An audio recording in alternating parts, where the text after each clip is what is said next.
கணவனாரை குறித்து யாரிடத்துலயும் சொல்றதுக்கு முன்னாடி கத்திரிடத்துல போய் உங்க கம்ப்ளைண்ட் எல்லாம் யார்கிட்ட சொல்லுங்க. மனைவியை குறிச்ச கம்ப்ளைண்ட கத்திரிடத்துல சொல்லுங்க, கணவனாரை கொடுத்த கம்ப்ளைண்ட கத்திரிடத்துல சொல்லுங்க. இப்ப ஆண்டவரே இப்படி நடக்கிறாங்க, இப்படி இருக்காங்க, எனக்கு இது பிடிக்கல, நீங்க கொஞ்சம் மாற்றுங்க, நீங்க கொஞ்சம் சரி பண்ணுங்க.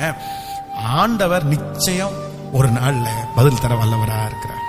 சிலர் உங்களுடைய பிரச்சனையை கேட்டு குளிர் காயிறவர்கள் நிறைய பேர் இருக்காங்க. ரொம்ப ஜாக்கிரதை. சிலருக்கு அதுவே தான் வேலையா இருக்கும். உங்களுடைய பிரச்சனையை கேட்டு அதுல சந்தோஷப்படுறதுதான் சிலருடைய வாழ்க்கையா இருக்கும். அதனாலதான் உங்க குடும்ப சமாதானத்திற்கு மிக அவசியமானது தேர்ட் பர்சன், மூன்றாவது நபர்களை நீங்க எப்பவுமே உள்ள கொண்டு வரவே கூடாது. யாருக்காவது ஒருத்தருக்கு கணவன் மேல கசப்பு இருக்குதா, மனைவி மேல கசப்பு இருக்குதா, கணவன் உங்களுக்கு செஞ்ச நன்மையை ஒரு டைரியில எழுதுங்க.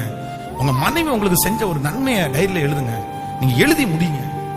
அதுக்கப்புறம் உங்களுக்கு அவர் மேல பாசம் வருதான்னு பாருங்க, இல்லைன்னா அவங்க மேல பாசம் வருதா இல்லையான்னு பாருங்க. எந்த மனைவியும் தியாகம் இல்லாமல் இல்லை, எந்த கணவனாரும் தியாகம் இல்லாமல் இல்லை.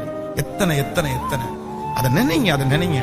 அதை நினைக்கும் போது கண்டிப்பாக உங்களுக்குள்ள ஒரு பெரிய மாற்றம் வரும் தான் நம்புறேன். உங்க காயம் ரொம்ப பெருசா இருக்கலாம், பட் நீங்க ஏன் சரியாகணும் அப்படின்னு சொன்னா அட்லீஸ்ட் உங்க பிள்ளைகளாவது நல்லா வாழணும் இல்ல, நல்லா இருக்கணும் இல்ல. இந்த சாபம் அப்படியே கண்டினியூ ஆயிடக்கூடாது இல்ல, இந்த பிரச்சனை அப்படியே கண்டினியூ ஆயிடக்கூடாது இல்ல.